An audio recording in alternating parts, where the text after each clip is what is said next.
जब भी कोई एग्ज़ाम हो जाता है तो एक चैनल ऐसा है जिसके एक्सपेक्टेड कट ऑफ को बहुत ही ऑथेंटिक माना जाता है। उन्हीं के एक्सपेक्टेड कट ऑफ का इंतज़ार बच्चे ज़्यादा करते हैं। चैनल का नाम है रोज़गार विथ अंकित।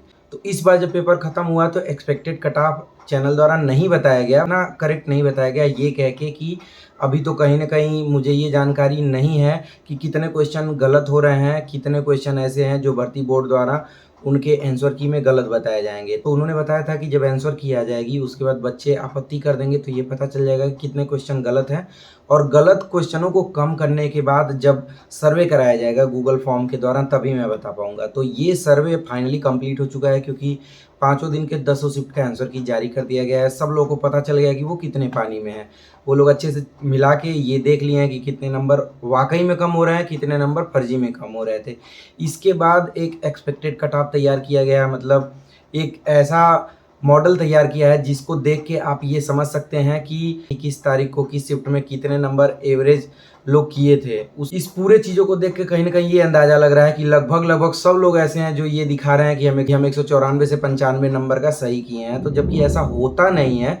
आपको ये पता है कि ये सारी चीज़ें सिर्फ़ इस बेस पे आधारित हैं कि मेरे नंबर कितने हैं और मैंने कमेंट सेक्शन में या फिर गूगल फॉर्म में जाके कितने नंबर भरे हैं। अभी भी बहुत सारे ऐसे दोस्त होते हैं जो सही नहीं भरते हैं।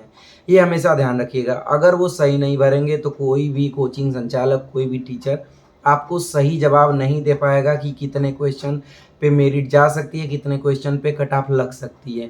लेकिन फिर भी अगर लोग ये कह रहे हैं तो उस हिसाब से यही दिया जा रहा है कि लगभग 195 के आस-पास रह रहा है। पहले दिन का 194 पॉइंट कुछ के आस-पास, दूसरे दिन का, ऐसे ही करके लगभग एकाध नंबर का अंतर है, जबकि ऐसा नहीं होगा।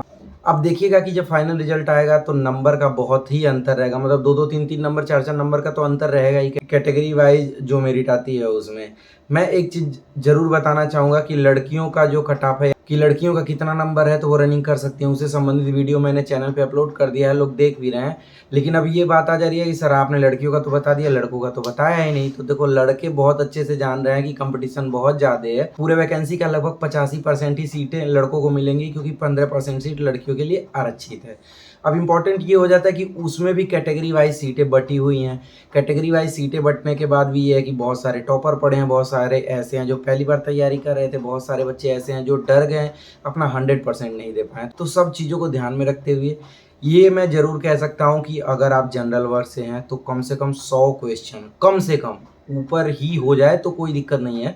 मतलब 200 नंबर से कम ना हो, 200 नंबर के आस-पास अगर आपका है, और ये मैं ग्रॉस मार्क बता रहा हूँ, मतलब इसमें 2, 4, 10 नंबर नॉर्मलाइज़ होके भी बढ़ेगा। तो अगर इतने क्वेश्चन आपके सही हैं तो आप रनिंग करो। 2 से 3 क्वेश्चन कम कर लो, यानी कि लगभग 97 से 98 क्वेश्चन पे ईडब्ल्यूएस का, और 95 या फिर 93 प्लस जो है वो ओबीसी के अगर हैं, ये ग्रॉस मार्क बता रहा हूँ, तो तो आपको रनिंग करना चाहिए। अब बात आ जाती है एससी और एसटी की, तो लगभग 80 प्लस अगर एससी हैं तो उनका सिलेक्शन होने के ज़्यादा चांसेस रहेंगे। हो सकता है 75 पे भी हो जाए, मैं उम्मीद कर रहा हूँ। अगर बात एसटी की करते हैं तो लगभग 160 के ऊपर अगर उनका है तो सिलेक्शन होने के चांसेस रहेंगे।